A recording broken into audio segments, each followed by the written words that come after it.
Before we sew our buttonhole, we need to mark how long we want it. So I have my button on my fabric. I'm going to hold it in place and make a mark on the top and the bottom. So that's how long it needs to be. And then I'm going to take a ruler and make a straight line in between.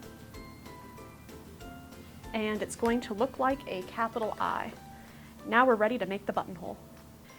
It is super easy to make buttonholes on this machine. So first, to do that, let's remove the all-purpose foot by moving it towards you and attach the buttonhole foot, that white foot with the letter B on it. Make sure the red marks are towards the left. Take the metal prongs and push away from you, and it goes in. Now we need to adjust the settings on the machine. To sew out a buttonhole, I need to go to my stitch selector dial and move it to the buttonhole area.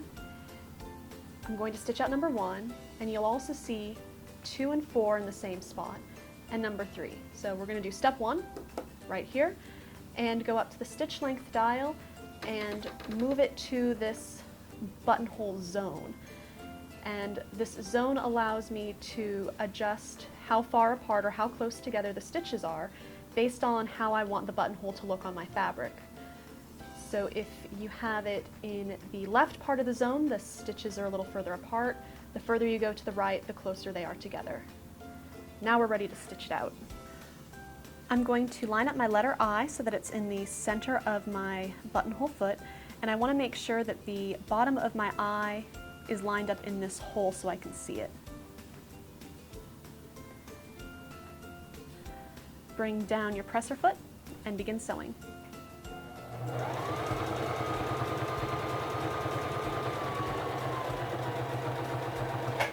Okay, you will sew back until you hit the top part of your letter I. Make sure the needle's in the highest position.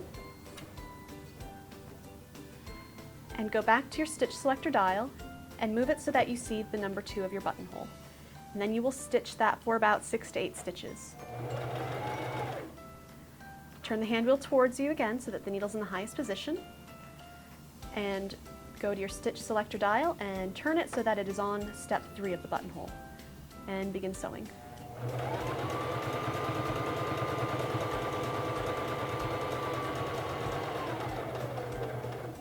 Stop sewing once you've gone back to the bottom of your I. Turn the hand wheel towards you so that the needle's in the highest position, and turn the stitch selector dial back to the number 4 and sew for about 6 to 8 stitches. Turn the hand wheel towards you so the needle is in the highest position. Raise your presser foot lifter, and here's your buttonhole.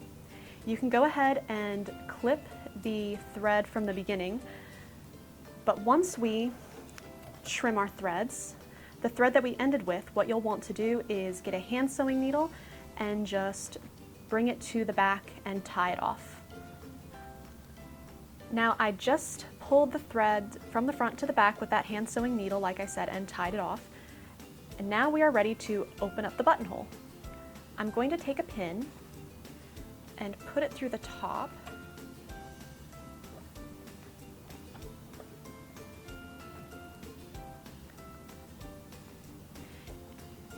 And I put this here so that it will stop my seam ripper before I can cut through any of these threads.